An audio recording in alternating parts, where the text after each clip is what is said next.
Well, it's a great pleasure to welcome my friend Dr. Andreas Koutras to Business at Night. And Andreas, you are a specialist in the peripheral European debt crisis, which seems to be ongoing. How are you this evening? I'm very well, thank you. How about you? I'm great, and it was very good to see you at Jim Kinnear's conference in Banff, and your speech was very well received, and you have a great sense of humor. So I had a great time too there. Now, you have to have a great sense of humor about what's going on in the European theater. So I'm going to ask you for a bit of an update on whether everything is being fixed up or we still have some major challenges. Oh, of course not. Fixed up? Are you kidding me? No, you do need a great sense of humor, and also you do need a great sense of tragedy too, Greek tragedy. But what has gone on, what most market participants think is that the 1 trillion euro LTRO, that's the repo that the European Central Bank is conducting, has actually cured a lot of the crisis, a lot of the debt problems in Europe. What has really happened is that the European Central Bank managed to buy some time by accepting 1 year or 3 years of money from the European banks, funding basically all these banks, all this debt for a long term. That has not solved any problem. The debt has not disappeared just because it's with the ECB. It's still there, and we've seen in the past couple of weeks widening of the markets, particularly in the periphery, Spain, Portugal, and even Italy, because we see, first of all, that Spain was the first country who sort of started flaunting the rules again, saying instead of having X% fiscal adjustment, we're going to have slightly less because we can't really make the fiscal adjustment. So the markets do not seem to like that. But at the same time, one has to bear in mind that unemployment in Spain runs at 20%. Unemployment in Greece among the young people is more than 50%. Today we saw the numbers actually passing that of Spain. So we do have a brewing social problem in Europe, especially in the periphery of Europe.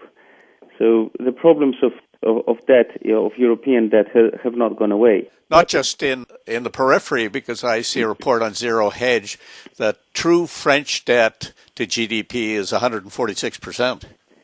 Yeah, I saw that report too. It's all about accounting. Depends how you count. The European Commission actually has a rule called ISA 95, what does and does not count as debt of a country. To give you an example, for example, the pharmaceutical debt or the hospital's debt does not really count towards the debt of the country, even though it's the state that runs the hospitals. They forced Greece to actually include this, and that pushed up the debt by about 2 or 3%. But as far as I know, no other country in Europe has included the debt that the hospitals have, the NHS has, the National Health Service has, with the accounts. So we do have some double standards of how we count debt in Europe. Even if you include, let's say, the liabilities for pensions, that's a totally new field. No one knows how much the liability of pensions is with respect to many, many countries.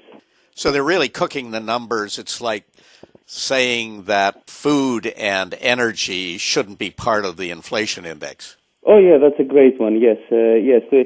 When Europe is, as I mentioned to you in the Kinnear conference, Europe is a bit like a playground. If we start losing in the game, we either change the game or we change the rules of the game. It's a kindergarten, and this is what's going on now. Most probably in the next few months, we're going to see again a spark in the debt crisis, because you cannot hide, about 12 trillion of euros of debt. This is, roughly speaking, how much debt the European countries have collectively.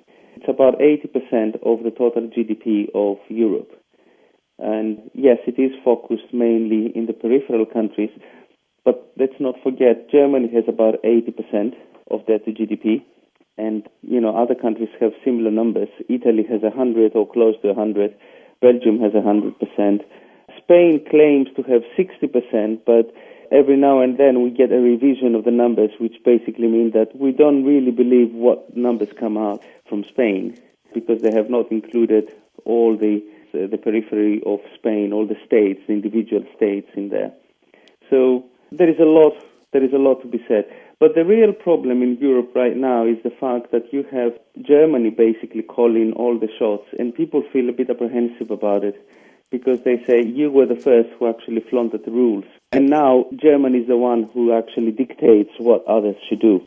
Now, you've got your finger on the pulse of Greek politics. Mm-hmm. And could you give us your outlook? Yes, Greek politics. I wrote a piece some days ago. I haven't published it yet, but I will.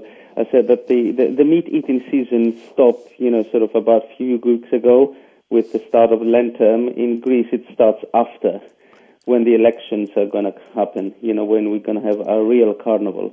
The elections in Greece are going to be extremely interesting, if not funny, because the two major parties, the parties that have ruled Greece for the past 35 years and 100% or 90% responsible for the mess that Greece is in, collectively they get close to 38 or 40%. And if they do get that 38 or 40%, they may actually form a coalition to continue governing Greece. On the other hand, we have about 6 or 7 other smaller parties, most of them with an anti-European platform, fighting for a huge chunk of the electorate. So we are seeing something very strange here. We are seeing the breakup of the usual political lines, and we see a rise in anti-European feelings and anti-German feelings too. And this is a very dangerous development in Greece. Do you see this political disruption or evolution taking place in other peripheral European countries? I think slowly we're going to see a lot more of these. The main problem that Europe suffers from is the lack of accountability and lack of democratic institutions. Despite all that they have said and all that they have done, it remains the same that the European Commission, who holds most of the power within Europe, is an unelected body of officials. And they are the ones who are calling the shots in Europe right now. So you have an unelected college of people, mainly influenced by the big countries like France and Germany, who actually dictate the rules in Europe. And these people have never been elected, they're appointed, and they are the power brokers. So increasingly we see now that their decisions are affecting the lives of everyday Europeans. Before you used to say it was normal legislation, now it affects their pockets.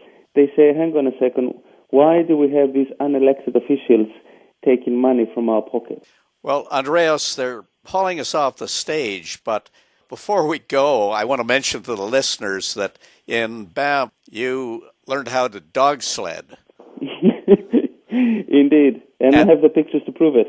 And is it true that you're training for the Greek Olympic dog sledding team? Absolutely. I'm actually I'll need to find dogs first, but yes, I will most certainly be the. You remember what was the British one? The British one that went to Calgary. The guy Eddie. Eddie the Eddie Eagle. the Eagle. Yes, I'm going to be the Greek Eddie the Eagle. Well, we'll look forward to that, and we'll look forward to catching up with you on a regular basis. And thank you so much, and